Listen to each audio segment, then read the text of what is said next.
Hey guys, today I'm going to show you how to take a wall that looks like this and turn it into this. Whoa!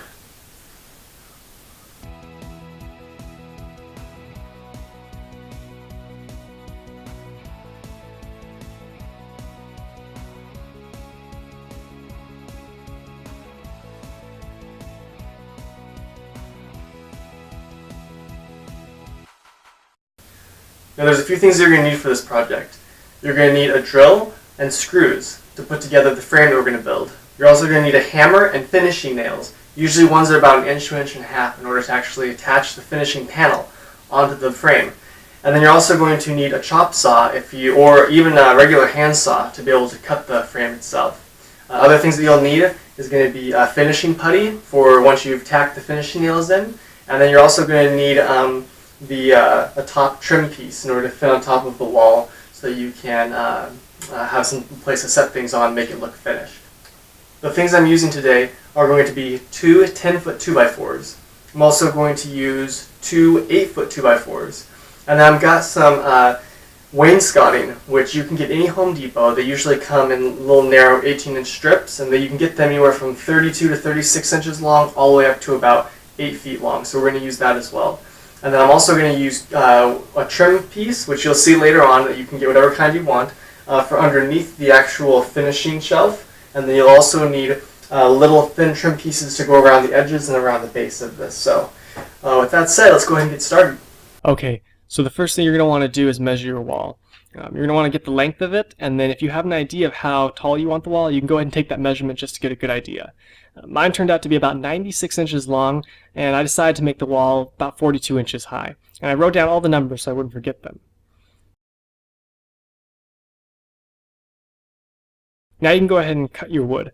Measure it first, and then I went ahead and cut the top and bottom of the wall frame, and then I went ahead and cut the side frame as well, which you'll see here in a second.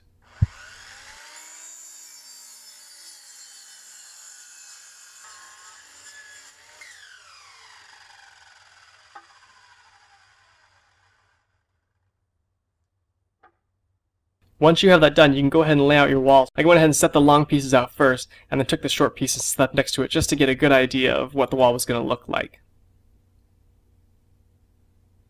So as you can see here, the wall is going to be about 42 inches tall, about 96 inches wide, and it looks pretty good. That's about how we're going to set it together. Unfortunately, because of the type of house I have and where it's located, the only way to get these in was really through the window, which I'm sure made quite a spectacle for the neighbors watching me. And of course, I don't want to forget this guy.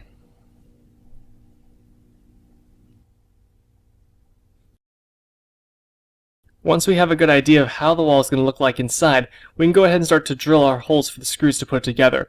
I went ahead and drilled holes to countersink each of the screws that will go in, just to make it a little easier to do the finishing work.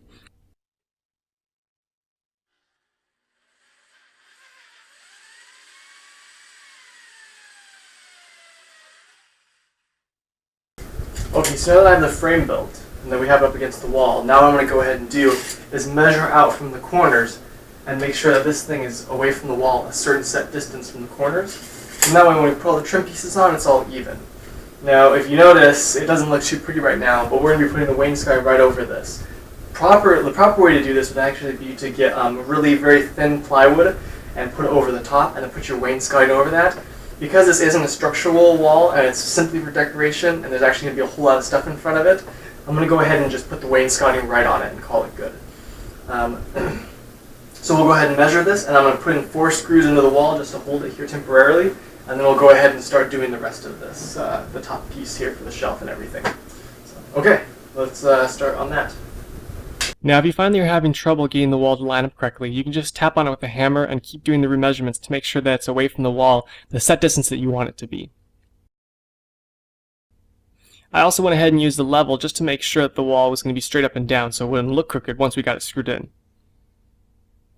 Once I've done that, I'll go ahead and attach the long 2x4s to the side 2x4s using two 2-inch long screws.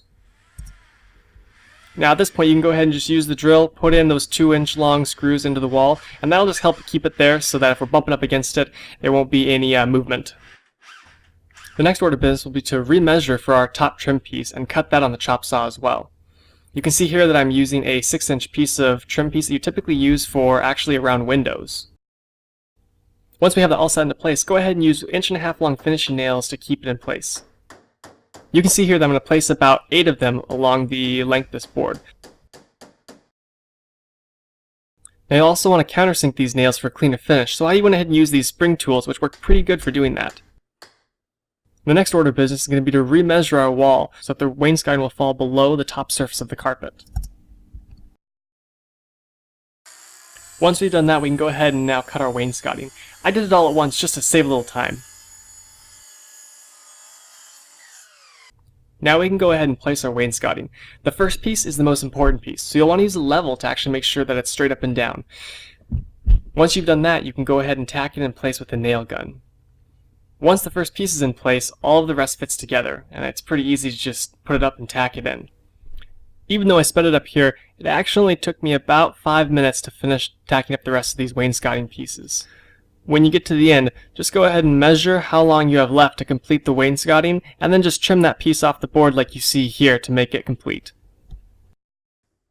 After you've done that, go ahead and cut that last trim piece you're going to use for underneath of your baseboard, and then tack it in place with some 1.5-inch finishing nails.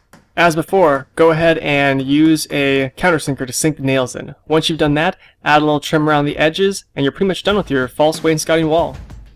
Now I went ahead and painted a glossy white to go with the room, and as you can see, it not only looks great, but it serves a functional purpose too with this shelf, which can be used to hold things like books and stuffed animals. I hope you guys enjoyed watching this video on how to make a false wainscoting wall, and if you have any comments, go ahead and leave them in the comment section below. Don't forget to like the video and subscribe for more awesome videos on do-it-yourself home improvement projects. Hey guys, thanks for watching. If you thought the video was good, then go ahead and hit the like button down below. On the side right here, I'm going to put some more videos that I think you might be interested in. In the coming weeks, I would like to focus a little more on home do-it-yourself projects, and then also projects that take ordinary objects and turn them into things that are awesome. So you might see some more of that coming up from me. As always, thanks again for your guys' support.